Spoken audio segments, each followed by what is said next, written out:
What is it like to shoot fall color when you only let yourself use one lens?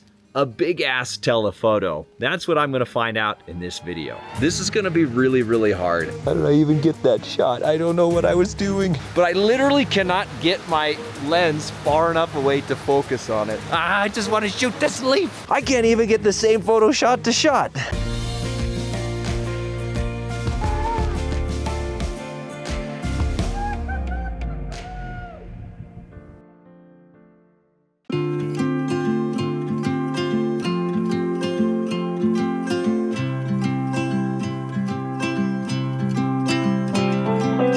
Greetings, my excellent friends. My name is Josh Cripps, and like most of you, I love shooting fall color. Here in California, we are blessed with massive groves of quaking aspens, elegant willows, and vast mountain views. Normally, those kinds of scenes have me reaching for my wide-angle lens because I love the immersive quality, the incredible in-your-face compositions, and the wonderful scenes full of light and color that you can achieve using that big, fat field of view. But today I wanted to give myself a challenge, so instead of reaching for my wide angle or my mid-range lenses, I decided to use this, my big bazooka, my Nikkor 180-600, in order to explore fall color in a different way. And to give myself a little bit of an extra challenge, I'm forcing myself to only use the focal range from 400 to 600 millimeters. Am I still gonna be able to capture these beautiful fall colors in a way that I find satisfying? I have no idea, but that's what I wanna find out in this video, so let's go.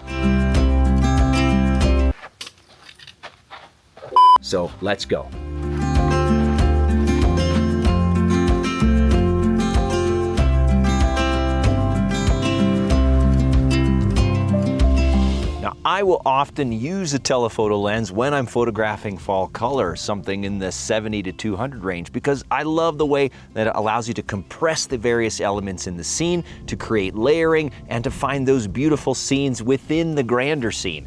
But using a 400 to 600 lens provides an even bigger challenge because by the time you get up to 600 millimeters, the field of view here is only about 4 degrees, which means instead of looking at this overall landscape, I really have to be looking down at those tiny little parts of it, trying to pick out and isolate individual elements that stand out within the grander scene. One thing that I really want to avoid on this is simply seeing a patch of aspens way in the distance and zooming in. That seems a little bit too easy, a little bit too trite. I want to use this challenge as an opportunity to actually change the way that I look at the landscape and to find unique compositions that are only possible with a lens like this. Right now I'm at a place called Hen Summit near Mono Lake, and the fall color here has already peaked and is dropping off. And normally, with a wide-angle lens, I would be tempted to say, this place is burned out, there's nothing to shoot here, because you can see all of the bare trees standing off in between the remaining few aspens that have that beautiful crimson and gold coloring. But by looking for those smaller elements within the scene, what I've noticed is there are still a few trees with their beautiful fall foliage on them, and they look in this beautiful backlighting like flames, like the trees are actually on fire from the light of the sun hitting those gorgeous red and orange leaves. So by picking out a couple of those trees here in this vaster field, I'm gonna try to create the sense of individual flaming trees. Oh, that's a beauty right there. That is a beauty right there. Gold on the bottom, red on top, standing off all by itself. What a stunner. Let's check focus. Looks pretty good. I'm gonna take a couple of paces over this way to try to isolate it a little bit better. Oh my gosh, what a beauty. 600 millimeters. All right, I'm off to an okay start, but I want to see what else I can find. So let's walk into some of the groves over here to see what it looks like from the inside. Hey there, this is Nick Stover, the founder of Nature Photography Collective, inviting you to join us for a free webinar on Thursday, October 30th at 4 p.m. Pacific, 7 p.m. Eastern, where we will learn about photographing the deserts of Southwest. And I'll be joined by Nature Photography Collective professional photographers Meredith Fontana and Nathan St. Andre, where we'll talk about some of our favorite off the beaten path locations, tips and tricks after decades of photographing in the desert Southwest. We're even going to give away a few copies of Nathan's book about photographing Zion National Park. This will be recorded, so you don't need to be there live. to be entered to win, but you do need to register to get a copy. Hope to see you on the 30th. Take care.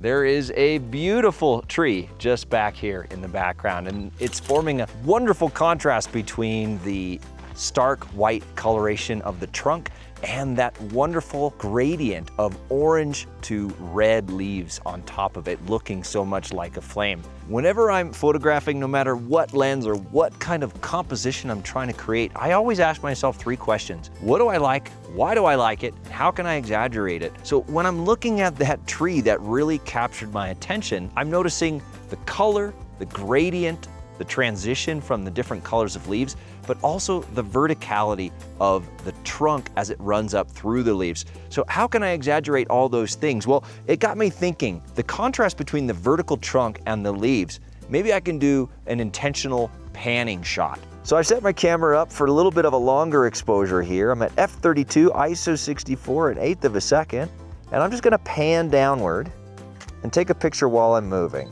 And this is giving me a little bit of streakiness, which helps those colors blend into each other and starts to bring out the vertical nature of the trunks. But the quality of the motion is honestly not that nice. So I'm gonna try something a little different. I'm gonna turn on vibration reduction, but I'm gonna start with sport mode, which allows you to pan nice and smoothly. I'm gonna see what happens when I do that.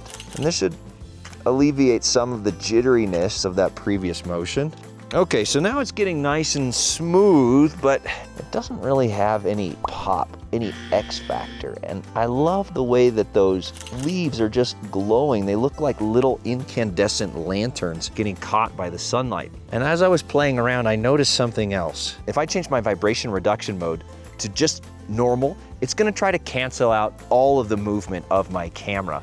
But I'm deliberately moving the camera. So what's gonna happen here is as I take a picture, the vibration reduction is gonna immediately engage and it's gonna hold the picture steady for a split second before my actual physical motion overrides what the camera is capable of canceling out. So what that's gonna do is gonna let those leaves shine through for just a split second in the overall picture. And what this is doing, which I think is so cool, which I didn't anticipate, I love this kind of experimentation, is it's creating almost like shooting star effect, like comets of light falling down through the tree. Oh, it's just so cool. Definitely takes a bit of experimentation, trial and error, but I love the results that I'm getting. And this just gave me another idea. What if instead of just panning, I also tried zooming during the exposure? So I've increased my shutter speed to a 1/6 of a second, which is pretty quick overall, but it should give me enough time to try a little zoom from 400 millimeters to 600 millimeters during an exposure. Let's see what happens. Oh, this is hard. Takes a lot of calibration and coordination. All right, I should probably put this on a tripod. Oh, that one was awesome.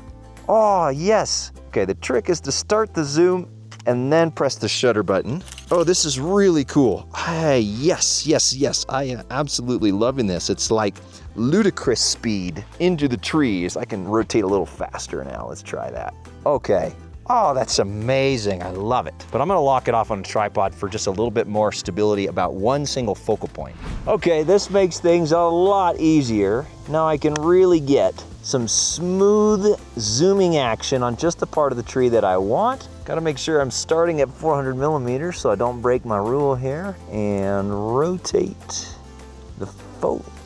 Okay, and zoom and click. Super fun. Okay, what if we try combining different movements, zoom and a pan at the same time? How many things can I think about at once? Say too much pan, not enough zoom. Oh, so cool. Now we're really getting somewhere. This is letting me change the point where the zoom occurs. Not just at the center of the frame, but at the top, at the bottom. Boy, oh boy, does this take trial and error. Oh man, that one's pretty cool. How did I even get that shot? I don't know what I was doing. Let's try it again. A pan down and a zoom. There we go. Oh, okay. So that was a zoom out and a pan up at the same time. Very cool. Let's try a zoom in and a pan down at the same time. Should give us the opposite look. Let's see, 400. This is so goofy. What am I doing with my life? Action stance. Pan slower, zoom more. Okay, nice zoom. Nice, very nice zoom one. Oh, I like that quick zoom. That looks cool. Almost like an aerial shot.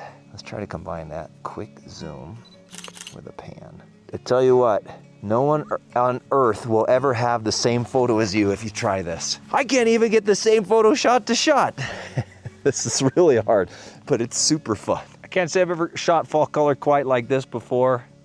That's the beauty of doing a challenge, is it totally short circuits your brain and makes you come up with all these wild and crazy ideas you never thought of. This is great, but let's go check out some other spots and see if there's any other unique kinds of photos I can create with this big bazooka.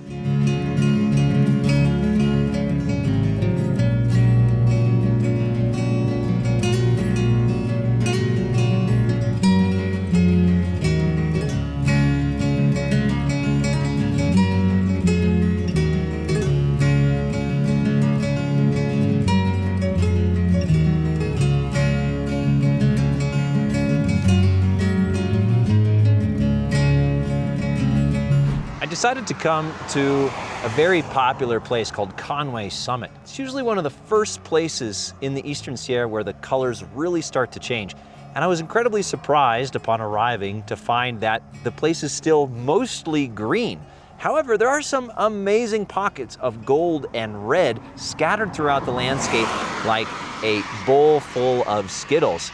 Now, one of the downsides to this location, as you can probably hear, is it's right along the side of the highway, but it does give you pretty amazing access to spectacular groves of aspens sitting below some of the beautiful mountains here. And what really catches my eye about this scene is how interspersed all the different colors of leaves are within the groves of the aspens. In fact, even on just a single tree, I am seeing green, yellow, orange, and red.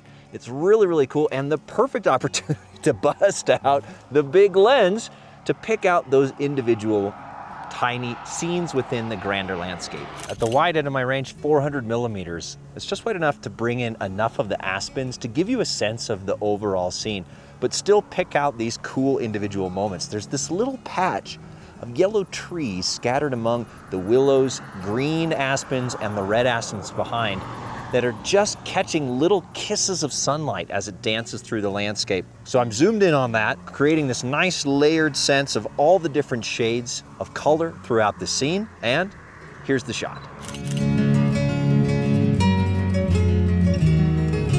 The layers in this scene, it's just such a playground. And what I love about it, not only is it, of course, outstandingly beautiful, but it just goes to show you that with the same tools, but a different scene, it requires a completely different approach to how you think about, how you view, and how you execute your photography. This is so different than the last shoot where I was really focusing on those weird abstracts and totally different creative process. Now I just get to enjoy more classical scene, trying to layer up all the different elements here, from the willows to the sagebrush to the aspens to the mountains. Of course, getting it all in at 600 millimeters is still a squeeze, but it's been such a cool way to combine almost an abstract view of a very literal subject.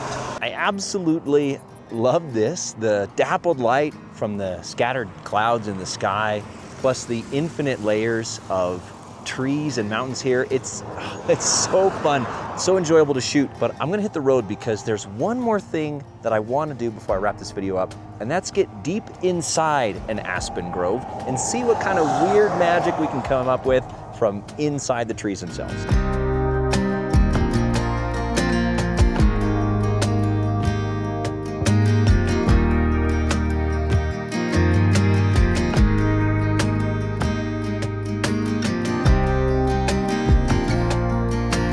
I found a beautiful grove of golden aspens that I can get fully inside. And normally when I'm shooting fall color, this is one of my favorite things to do, to be immersed in this wonderful, rich, honey-colored environment. The light itself almost seems to take on that golden hue. But I think this is gonna be the hardest part of this challenge, because when you're surrounded by beautiful scenery, at least my first instinct is to use an immersive lens to capture that immersive feeling. So my instinct right now is I really want to take my wide angle lens and shoot everything, the canopy above me, the leaves below me on the ground. But in the interests of the challenge and in changing the way that I think about composition and the way that I see the world and use all the tools I have at my disposal, I'm gonna be tackling this again with that 400 to 600 millimeter range. And it's really a challenge to find scenes within this overall beautiful grove of aspens that work well for this lens. But that's the whole point of the challenge, to stretch that creative muscle and to grow photographically and artistically. I have a couple of ideas of how I might start to approach this scene. The first thing I'm gonna do is I'm gonna lean into the strength of the telephoto because it is so good at compressing various layers in any scene that you're in. I'm gonna look for different layers of colored leaves within this scene to see how I can stack them up on top of each other and try to create some interesting, almost abstract washes of color through the scene. Right here, there's this fantastic array of yellow, crimson, and golden leaves all lined up on top of each other. So I'm gonna zoom in, compress those, see what kind of effect it gets. That's beautiful. It's like 1,000 little glowing lanterns. What makes this so challenging is that my perspective as a person is I see all of this. I see all of these leaves. And then I look through the 600 millimeter lens and it says, no, you can have one leaf. So I thought, you know what? I'm gonna lean into that a little bit harder. And it gave me an idea. I'm gonna start looking for individual single leaves that are being backlit by the sun that I can put against a darker background, whether that's a trunk of an aspen or another group of leaves in the shade. So I'm gonna go see if I can sniff out this very specific kind of scene. There's this absolutely gorgeous leaf on the ground at my feet and I really wanna shoot a close-up of it, but I literally cannot get my lens far enough away to focus on it. It's so frustrating. I just wanna shoot this leaf. I can't do it. But when you can't get far enough away from the leaf, you can get the leaf far enough away from you. So I'm going to assist Mother Nature here really fast. And I'm gonna place this leaf against a beautiful little boulder over here that should make a wonderful backdrop of contrasting colors and textures.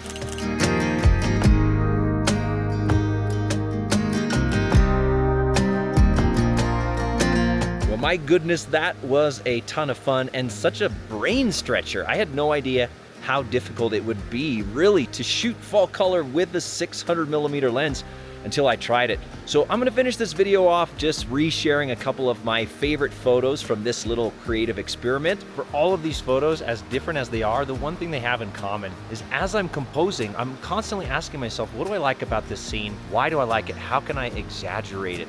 And then using principles of symmetry, balance, and visual tension in order to create those compositions. And these processes work whether using a wide angle telephoto or even a super telephoto. So if composition is something that you need help with, and I'm not just talking about rule of thirds and leading lines, but actually developing a holistic system of composition so that you know how to compose and what to compose in any scene with any lens that you have. I do have a composition course and I'll put a link up here as well as down in the description. If you're interested, you can check that out. And then I'm gonna pass the torch off to you and give you a challenge. Go out and shoot fall color using one lens that you normally wouldn't, whether that's a super telephoto like this, maybe it's a fisheye lens or even a macro. I want you to give yourself the challenge of getting out there and looking at the world in a different way. If you enjoyed this video, please give it a thumbs up, drop a comment down below, and let me know if you want to see more challenge videos like this in the future. Catch you in the next video. Until then, have fun and happy shooting.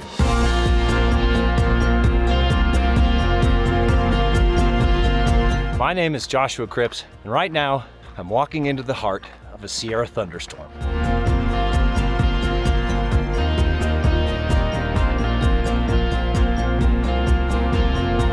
Behind me is a wall of dark clouds coming in from the south.